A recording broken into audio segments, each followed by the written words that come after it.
আরে আহমদুল্লাহ সাহেব তো যে ভদ্রতার পরিচয় দিয়েছে, আমার মতো ছোট্ট মৌলবী যদি ওইরকম লেভেলে যদি হইতো, গিয়াসউদ্দিন তাহিরির 14 গোষ্ঠীর ন্যাংটা করে ছেড়ে দিতাম আমি।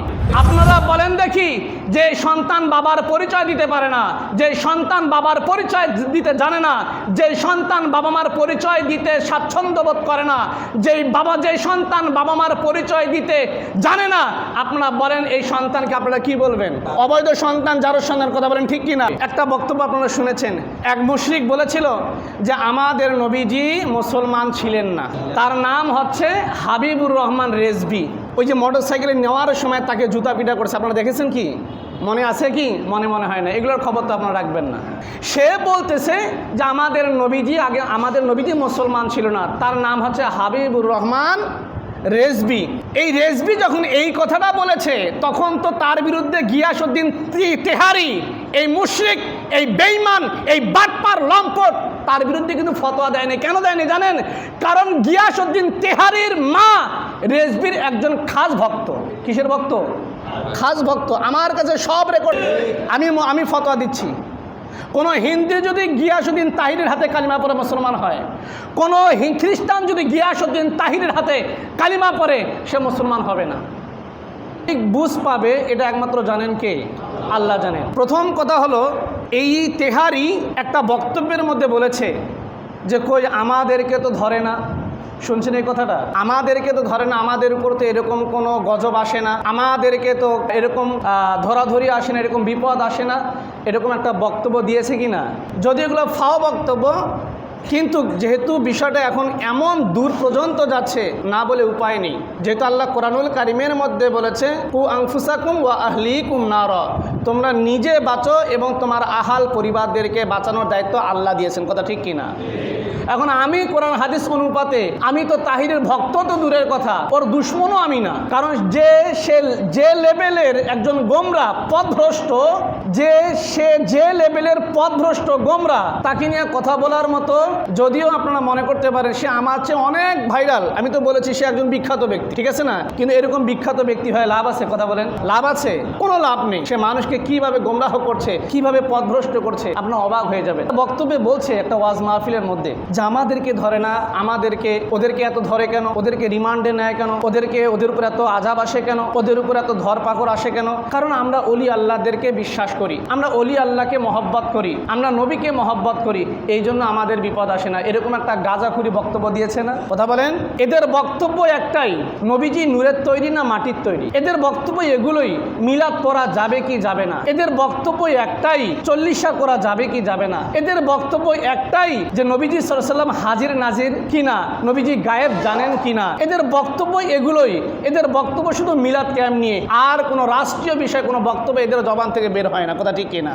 যতদিন এই সমস্ত মাজার পূজারীরা এই সমস্ত সুবিধাবাদী বক্তব্য দিতে থাকবে, ততদিন তাদের পিছনে ইহুদি খ্রিস্টানরা যেটা চায় মুসলমানদের কাছ থেকে, যে মুসলমানদের মধ্যে দ্বন্দ্ব লাগুক, মুসলমানদের মধ্যে ফিতনা ছড়াক, এরা যতদিন দেখবে তাহেরের মার্কা নামক মাজার পূজারীদেরকে দিয়ে যেহেতু এই কাজ চলতেছে, এদের ধরা তো দূরের কথা, ভিতরে এদেরকে পুরস্কার দিবে। কথা বলেন ঠিক কিনা? তোদেরকে ধরবে কেন? তোমরা কি রাষ্ট্র নিয়ে কথা বলো? আমাদের বড় বড় এমপি মন্ত্রীরা ধর্মের বিরুদ্ধে কত বক্তব্য দিচ্ছে, দুর্গা পূজায় গিয়ে বক্তব্য দিচ্ছে, ধর্ম যার যার উৎসব সবার, ধর্মের পূজা মণ্ডপে গিয়ে বলতেছে লা ইকরাহা ফিদ্দিন। কই তাদের বিরুদ্ধে তো তোমরা বক্তব্য দাও না? কথা বলেন ঠিক কিনা? তাদের বিরুদ্ধে বক্তব্য দেয়, দুর্নীতির বিরুদ্ধে তাদের বক্তব্য আছে। কথা বলেন। এই বক্তব্য দিতে গেলে যে সাহস দরকার, এই বক্তব্য দিতে গেলে যে ইমানের দরকার, এই ইমান তাদের মধ্যে নেই। তাদের ইমান শুধু জিলাপি খাওয়া। কথা বলেন ঠিক কিনা? যে বক্তব্য দিলে সমাজ পরিবর্তন হবে, যে বক্তব্য দিলে রাষ্ট্র পরিবর্তন হবে, যে বক্তব্য দিলে সমাজের মানুষ পরিবর্তিত হবে, যে বক্তব্য দিলে অপসংস্কৃতি দূর হয়ে যাবে, যে বক্তব্য দিলে কুফরি উৎখাত হয়ে যাবে, যে বক্তব্য দিলে বেদাত চলে যাবে, এরকম কোনো বক্তব্য দিতে গেলে তো এলেম লাগে। এই এলেমটুকু এই মাজার পূজারীদের মধ্যে নাই। কথা ঠিক কিনা? তাদের বক্তব্য শুধু দেখবেন, তারা পীরের শান শুধু গেতে পারে। পীরের শান, কিসের শান? আপনি তাহিরির আজ পর্যন্ত যতগুলো বক্তব্য রেকর্ড হয়েছে, যতগুলো ভিডিও আপনি পাবেন, গিয়াসউদ্দিন তাহিরি বলেন, তাদের যতগুলো দোসর আছে, এদের বক্তব্যগুলো আপনি তালাশ করে দেখুন। সবগুলো বক্তব্য আপনি অ্যাড করুন, করে দেখুন সকল বক্তব্য অ্যাড করলে যতগুলো কোরআন হাদিস থেকে কথা না পাবেন, ডক্টর শায়েখ আহমদুল্লাহ সাহেবের একটা বক্তব্যের মধ্যে তার চেয়ে কোরআন হাদিস থেকে বেশি কথা বলেছে। কথা বলেন ঠিক কিনা? কারণ তারা পীরের শান গেতে পারে। পীরের শান গেতে গাওয়ার জন্য তারা এমনও কথা বলে যে কথার মধ্যে কোনো ঈমান থাকে না। আপনারা একটা গল্প শুনে, গান শুনেছেন না, একটা শান শুনেছেন না? যে শানটা কি, আমি চাই না বেহেশত, ভয় পাই না জাহান্নাম, আছে না? শুনছেন আপনারা? শুনছেন? আমি চাই না বেহেশত, ভয় পাই না জাহান্নাম, আমার কপালেতে লিখে দিও দয়াল নবীর নাম, আমার কপালেতে লিখে দিও খাজা বাবার নাম। আপনারা কি বলবেন? নাউজুবিল্লাহ বলবেন না আল্লাহু আকবার বলবেন? কিন্তু এই মুশরিক এই বক্তব্যগুলো এখানে দিয়ে যাচ্ছে, আর শ্রোতারা বলছে আল্লাহু আকবার, নাউজুবিল্লাহ। বলেন তো দেখি, বক্তার তো ঈমান গেছে, শ্রোতাদের ঈমান আছে? শ্রোতাদের ঈমান আছে? তাহলে আপনি বলেন, যারা জান্নাত চায় না এরা কি মুমিন না কাফের? কথা বলেন। তো তুমি তো কাফের, তুমি মানুষকে কিভাবে ঈমানের শিক্ষা দাও? কথা বলেন ঠিক কিনা? তুমি তো নিজে বেঈমান, তোমার তো নিজের পরিচয় নয়। আপনারা বলেন দেখি, যে সন্তান বাবার পরিচয় দিতে পারে না, যে সন্তান বাবার পরিচয় দিতে জানে না, যে সন্তান বাবা মার পরিচয় দিতে স্বাচ্ছন্দ্য বোধ করে না, যে সন্তান বাবা মার পরিচয় দিতে জানে না, আপনারা বলেন এই সন্তানকে আপনারা কি বলবেন? অবৈধ সন্তান, যার সন্তান। কথা বলেন ঠিক কিনা? যারা এক সময় এক ময়দানে এক কথা বলে, আরেক ময়দানে আরেক কথা বলে, আরেক জায়গায় আরেক কথা বলে, প্রকৃত পক্ষে এদের ধর্মের কোনো পরিচয় নেই। কথা বলেন ঠিক কিনা? এদের ধর্মের কোনো কি নেই, পরিচয় নেই। বেশ কয়েক বছর আগে, প্রায় 3 বছর হবে, 3 বছরের মতো হবে, একটা বক্তব্য আপনারা শুনেছেন। এক মুশরিক বলেছিল যে আমাদের নবীজি মুসলমান ছিলেন না, তার নাম হচ্ছে হাবিবুর রহমান রেজভী। ওই যে মোটরসাইকেলে নেওয়ার সময় তাকে জুতা পিটা করছে, আপনারা দেখেছেন কি? মনে আছে কি? মনে হয় না, এগুলোর খবর তো আপনারা রাখবেন না। সে বলতেছে যে আমাদের নবীজি মুসলমান ছিল না, তার নাম হচ্ছে হাবিবুর রহমান রেজভী। এই রেজভী যখন এই কথাটা বলেছে, তখন তো তার বিরুদ্ধে গিয়াসউদ্দিন তেহারি, এই মুশরিক, এই বেঈমান, এই বাটপার লম্পট, তার বিরুদ্ধে কিন্তু ফতোয়া দেয়নি। কেন দেয়নি জানেন? কারণ গিয়াসউদ্দিন তেহারির মা রেজভীর একজন খাস ভক্ত। কিসের ভক্ত? খাস ভক্ত। আমার কাছে সব রেকর্ড আছে, কারণ আমি জানি গিয়াসউদ্দিন তাহিরের বিরুদ্ধে যতই কথা বলি না কেন, তাকে যদি আমি কাফেরও বলি, তারপরে আমার কোনো সমস্যা হবে না। কথা ঠিক কিনা? হবে না। কারণ জানে, কারণ তাকে সরকার গণেই না, প্রশাসন তাকে গণেই না, কিন্তু এক দল আছে তাকে দিয়ে সমাজের মধ্যে ফিতনা। প্রশ্ন হলো যে নবীজি 40 বছরের আগে নবী ছিলেন কি না? এটা তো প্রশ্ন। নবীজি 40 বছরের আগে নবী ছিলেন না, এর জন্য আহমদুল্লাহকে তারা কাফের ফতোয়া দিয়েছে, বেঈমান ফতোয়া দিয়েছে।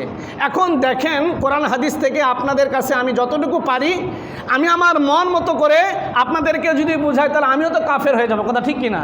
তা আমি আপনাদেরকে যুক্তি দেখাই কোরআন হাদিস থেকে, এবং আপনাদের যোগ্যতা অনুপাতে আপনারা বিবেচনা করবেন আসলে কাফের কারা। যারা কাফের বলে তারাই কাফের, নাকি যাদেরকে কাফের বলা হচ্ছে তারাই কাফের, এটা পরিষ্কার হয়ে যাবে ইনশাআল্লাহ। আচ্ছা বলেন তো দেখি, এই কোরআন কার কিতাব? কেউ যুক্তি দেখাতে পারবেন? কেউ যুক্তি দেখাতে পারবেন? আমি অসংখ্য কোরআনের আয়াত থেকে প্রমাণ করে দিব এটা আল্লাহ পাকের কিতাব নয়। নাউজুবিল্লাহ। একটুর জন্য আমি যুক্তি দেখাচ্ছি, একটুর জন্য আমি বলবো, আপনাদের কাছে যুক্তি দেখাবো, কারণ আমি কথাটা কোন দিক থেকে বলছি এটা আপনারা একটু খেয়াল করবেন। আমি কোরআনের অসংখ্য আয়াত থেকে প্রমাণ করব এই কোরআন আল্লাহ পাকের কিতাব নয়। কিন্তু কথাটা কি সঠিক? কথাটা কি সঠিক? আল্লাহ পাক কোরআনুল কারিমের মধ্যে একাধিক আয়াতেও বলেছেন এটা আল্লাহ পাকের কিতাব। কথা ঠিক কি না? কিন্তু আমার যুক্তিটা দেখেন আগে। আল্লাহ সুবহানাহু ওয়া তাআলার এই কিতাবের মধ্যে আছে, وَإِذْ قُلْنَا لِلْمَلَائِكَةِ اسْجُدُوا لِآدَمَ فَسَجَدُوا إِلَّا إِبْلِيسَ أَبَى وَاسْتَكْبَرَ وَإِذْ قَالَ رَبُّكَ لِلْمَلَائِكَةِ إِنِّي جَاعِلٌ فِي الْأَرْضِ খলিফা। আল্লাহ পাক রব্বুল আলামিন বলছেন, হে আমার ফেরেশতারা, আমি দুনিয়ার বুকে প্রতিনিধি পাঠাতে চাই। তখন ফেরেশতারা বলল, ক্বালু আতাজআলু ফিহা মান ইউফসিদু ফিহা ওয়া ইয়াসফিকুদ দিমা। হে আল্লাহ, আপনি দুনিয়াতে কি ফাসাদ সৃষ্টিকারী দল পাঠাতে চান? এটা কে বলেছে? কারা বলেছে? তাহলে ফেরেশতারা যদি বলে, তাহলে ফেরেশতাদের কথা কোরআনে আছে কি না? ফেরেশতারা বলছে, এটা তো কোরআনের আয়াত নাকি? তাহলে এটা আল্লাহ পাকের কথা কিভাবে হলো? এটা তো ফেরেশতাদের কথা। কথা কি ঠিক আছে কি না? কাদের কথা এটা? ওই যে আগের একটা কথা বলেছি, কোরআন হাদিসের সঠিক জ্ঞান না থাকলে ঈমান চলে যাবে। কথা ঠিক কি না? তো আমি যদি এরকম উল্টাপাল্টা ভাবি, যেমন ফেরাউন বলেছে ফাকল আনা রব্বুকুমুল আলা, ফেরাউন বলছে আমি হচ্ছে সবচেয়ে বড় খোদা, এটা কোরআনের আয়াত। তাহলে আপনি বলেন কোরআনের এটা ফেরাউনের কথা কি না? কিন্তু আমরা বলতেছি এই কোরআনটা কার? তাহলে আপনি বলেন তো দেখি, ফেরাউনের কথা আল্লাহর কথা কেমনে হয়? কেমনে হয়? ওইরকমই হয়। যদি সঠিক জ্ঞানটা না থাকে তাহলে কি হবে? গোমরাহি চলে আসবে। কথা বলেন ঠিক কি না? কিন্তু এটা মনে রাখবেন, যেমন অনেক কবি সাহিত্যিক কবিতা রচনা করে, কবিতা লেখে, সাহিত্য রচনা করে, সাহিত্য লেখে, নভেল লেখে, অনেক বড় বড় রচনা লেখে, কিন্তু লেখা থাকে কার? রবীন্দ্রনাথ ঠাকুর, কাজী নজরুল ইসলাম, জসিম উদ্দিন। কিন্তু আপনার জীবনী তুলে ধরেছে, আমার জীবনী তুলে ধরেছে, বাংলাদেশের ইতিহাস তুলে ধরেছে, অমুক প্রধানমন্ত্রীর ইতিহাস তুলে ধরেছে, অমুক রাষ্ট্রপতির ইতিহাস তুলে ধরেছে। কথা বলেন ঠিক কিনা? কিন্তু কথাটা লিখছে কে? ওদের মধ্যে যেমন গরমিল হতে পারে, ওদের ইতিহাস ভুল হতে পারে, কিন্তু আল্লাহ সুবহানাহু ওয়া তাআলা যে ইতিহাস কোরআনের মধ্যে তুলে ধরেছে, ফেরাউনের কথা যে তুলে ধরেছে, নমরুদের কথা তুলে ধরেছে, ইবলিসের কথা তুলে ধরেছে, ফেরেশতাদের কথা তুলে ধরেছে, এর মধ্যে কোনো সন্দেহ নেই, কোনো ভুল নেই। বলেন সুবহানাল্লাহ। কথা ঠিক কিনা? এই কোরআনটা ছিল কোথায়? লাওহে মাহফুজে। বাল হুয়া কুরআনুম মাজিদুম ফি লাওহিম মাহফুজ। এই কোরআন ছিল কোথায়? লাওহে মাহফুজে। আপনি চিন্তা করে দেখেন, নামের আগে আল্লামা লেখে, নামের আগে মুফতি লেখে, অথচ সাধারণ এই সেন্সটুকু, এই জ্ঞানটুকু, এই গবেষণাটুকু, এই এলিমটুকু তাদের মধ্যে নেই, এই যোগ্যতা তাদের মধ্যে নেই।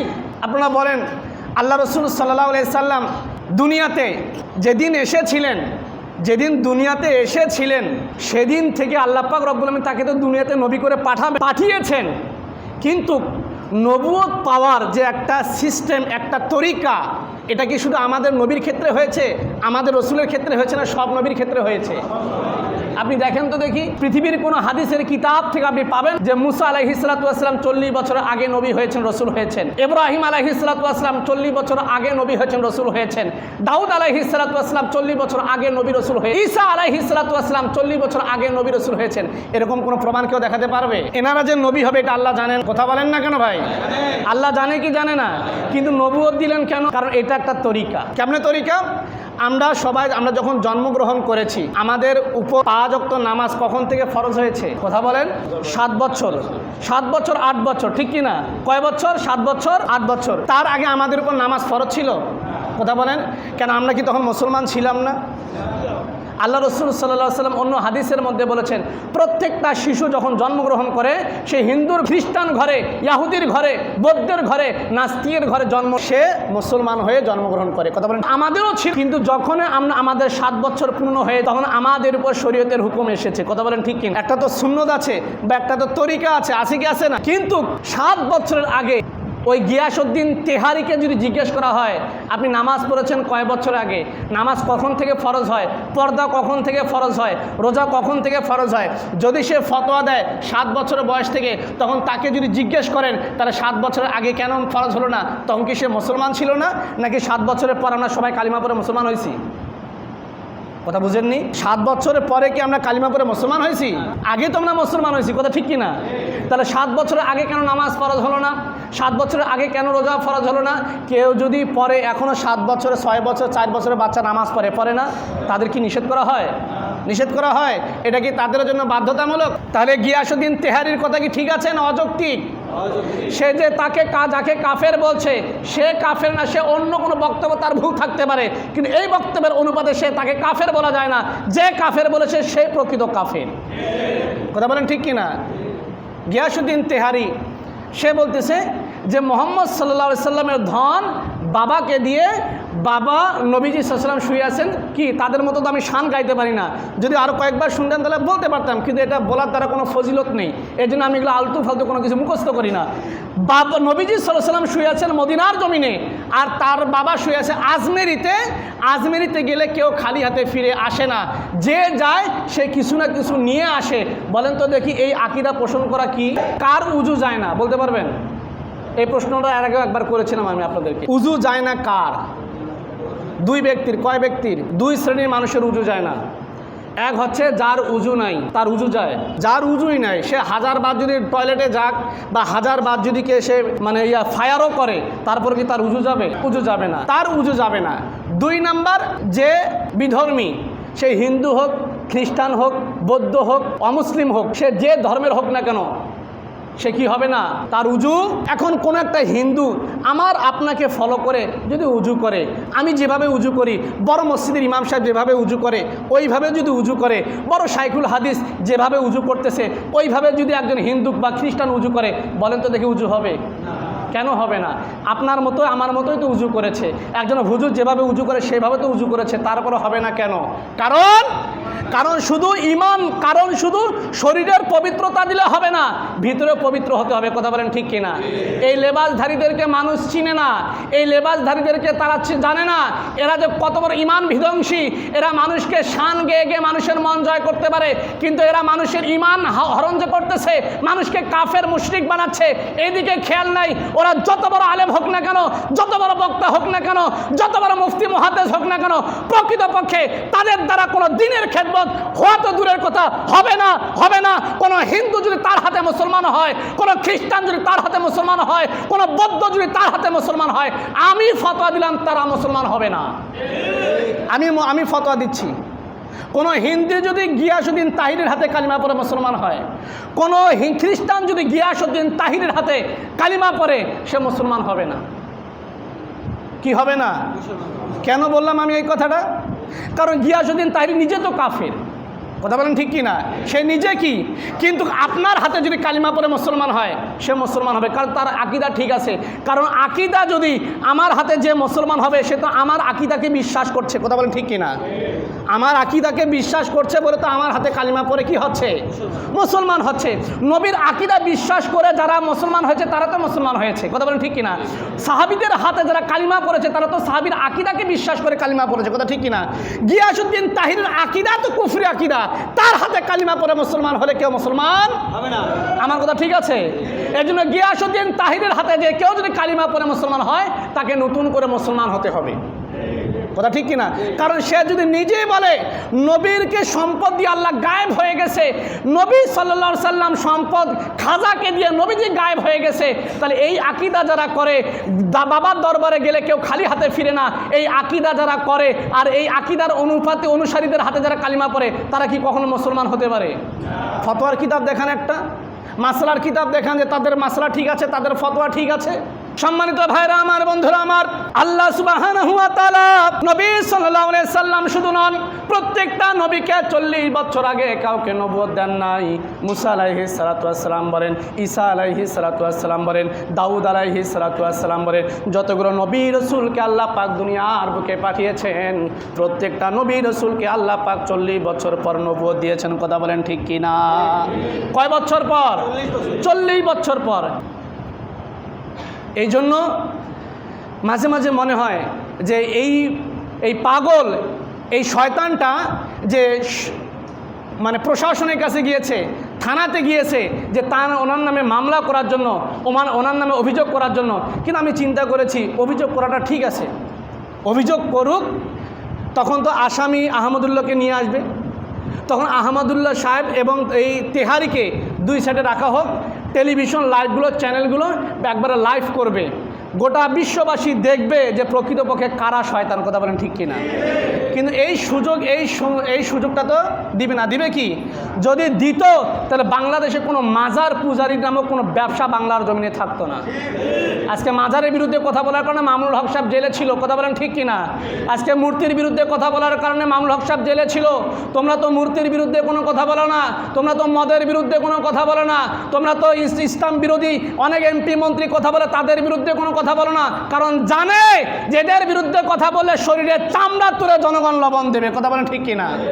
এই জন্য এরা আলেমদের বিরুদ্ধে লেগেছে, হুজুরদের বিরুদ্ধে লেগেছে। তোমাদেরকে সরকার ধরবে না, তোমাদেরকে পুলিশ প্রশাসন ধরবে না, তোমাদেরকে ধরবে না, তোমাদেরকে পিছন দিক থেকে খালি বাতাস দিবে, তোমরা খালি বাতাস পাবে। কথা বলেন ঠিক কিনা? ইন্না রব্বাকা লাবিল মিরসাদ। আল্লাহ সুবহানাহু ওয়া তাআলা কুরআনুল কারীমের মধ্যে যা কিছু বলছেন সব কিছু আজকে আমাদের চোখের সামনে দেখা যাচ্ছে। কি আজীব ব্যাপার, কি আজীব ব্যাপার। যার ঈমান নেই সে আজকে মুশরিক হয়ে, মুরতাদ হয়ে, কাফের হয়ে, মুনাফিক হয়ে, শয়তান হয়ে মানুষকে বিভ্রান্ত করছে। তাদের প্রোগ্রামে কোনো বাধা নাই, তাদের কথায় কোনো বাধা নাই, তাদের স্লোগানে কোনো বাধা নাই, তাদের খানকায় কোনো বাধা নাই, তাদের ব্যবসায় কোনো প্রতিবাদ নেই। যত প্রতিবাদ শুধু হক্কানি ওলামায়ে কেরামদের বিরুদ্ধে। কথা বলেন ঠিক কিনা? আমি তো চাইতেছি এই গিয়াসউদ্দিন তেহারি নামক যতগুলো এদের মার্কা যতগুলো হুজুর আছে, যতগুলো ভণ্ড আছে, এদেরকে একদিকে করা হোক, আর আহলে হক যারা আছে, যাদেরকে ওয়াহাবি বলে গালি দেয়, যাদেরকে খারজি বলে গালি দেয়, যাদেরকে চরমনাই হেফাজত বলেন, চরমনাই বলেন, জামাত ইসলাম বলেন, তাবলিগ বলেন, এদেরকে গালি দেয়, এদের মধ্যে 2-4 জন হুজুর আর এদের গোটা গোষ্ঠীর মধ্যে 10-12 জন হুজুরকে নিয়ে এসে যদি গোটা বিশ্ব দেখাইতো, ভিডিও ইত্যাদি যেমন লাইভ হয়, প্রথম আলোর টেলিভিশন চ্যানেলগুলো যেমন লাইভ হয়, সাংবাদিকরা যেমন লাইভ করে, বিভিন্ন প্রোগ্রাম যেমন লাইভ করে, এইভাবে যদি লাইভ করতো, কোনো সমাধান নাই, দেশের মানুষ এমনিতে সমাধান খুঁজে পাইতো। কথা বলেন ঠিক কিনা? এরকম একটা সুন্দর একটা সুযোগ আমরা আমাদের সরকারের কাছে দাবি করি। কথা বলেন ঠিক কিনা? যেহেতু এ বলছে কাফের, এও একে কাফের বলছে, একে মুনাফিক বলছে। আরে আহমদুল্লাহ সাহেব তো যে ভদ্রতার পরিচয় দিয়েছে, আমার মতো ছোট্ট মৌলবী যদি ওইরকম লেভেলে যদি হইতো, গিয়াসউদ্দিন তাহিরির 14 গোষ্ঠীর ন্যাংটা করে ছেড়ে দিতাম আমি। আমার মেজাজ আর আহমদুল্লাহ সাহেবের মেজাজ এক না। উনি যে লেভেলের ভদ্র মানুষ, যে লেভেলের জ্ঞানী মানুষ, উনি তো চুপ করে আছে। কথা বলেন ঠিক কিনা? উনি চুপ করে আছে না? উনি তো চুপ, উনি চাইছে, আমার যতটুকু ধারণা, উনি চাচ্ছে বিষয়টা এড়িয়ে যাক, কারণ এটা কোনো বিষয় না, এটা কোনো কি নয়। কিন্তু ইউটিউবার আর তাদের ভাড়াটিয়া কিছু গোলামরা এটা নিয়ে কি করতেছে? খোঁচাখুচি করতেছে। কথা ঠিক কিনা? কারণ ভাত তো পেটে জুটাইতে হবে, মাহফিল তো করতে হবে, এগুলো উল্টাপাল্টা ইস্যু দিয়ে তারা মাহফিল করে টাকা পয়সা কামাই করে ব্যাংক ব্যালেন্স বড় করতেছে। কথা বলেন ঠিক কিনা? আসলে আমরা আমাদের সরকারের কাছে আমরা দাবি করি যে গিয়াসউদ্দিন তেহারি এই ভণ্ড মাজার পূজারি যে অভিযোগ করতেছে, একে একদিকে আর আহমদুল্লাহ সাহেবকে একদিকে বসানো হোক। দেখি আমরা গোটা জাতি এটার সমাধান চাই। কথা বলেন ঠিক কিনা? দেখি কার এলেমের কতটুকু জোর আছে, কার কতটুকু এলমের বাহাদুরি আছে। চাপার জোর না, এলমের জোর কার আছে, এটা জাতি পরিষ্কার দেখতে চায়। কথা বলেন ঠিক কিনা? এটা দেখতে চায়। এগুলো মারামারি এগুলো কি? কাফের বলছে, কত বড় বড় এমপি মন্ত্রী কুফরি করতেছে, তাদেরকে কাফের ফতোয়া দেয় না। ফতোয়া দিতে পারে? তাদের বিরুদ্ধে কোনো ফতোয়া দেয় না, শুধু হুজুরদের বিরুদ্ধে। কারণ আহমদুল্লাহর বিরুদ্ধে কথা বললে, মামুনুল হকের বিরুদ্ধে কথা বললে, হেফাজতের বড় বড় হুজুরদের বিরুদ্ধে কথা বললে, চরমনার বিরুদ্ধে কথা বললে কোনো সমস্যা নাই। তো সমস্যা আছে? কোনো সমস্যা নেই, কোনো সমস্যা নেই। হাস্যকর বিষয়, আল্লাহ পাক আমাদের সবাইকে সহি বুঝ দান করুক। কিন্তু দুঃখের বিষয় হচ্ছে যে আহমদুল্লাহ সাহেবের বিরুদ্ধে যে অভিযোগ করে গেছে, যে অভিযোগ যেখানে নিয়ে গেছে, যে থানাতে নিয়ে গেছে, এই থানাতে কয়জন আলেম আছে বলেন? কয়জন আলেম আছে? কারা বুঝবে? আমরা কিয়ামতের একেবারে কাছে চলে আসছি। আলেমের মধ্যে দ্বন্দ্ব হলে আলেম সমাধান করবে, সেখানে একজন গায়রে আলেমকে সমাধান করতে হচ্ছে।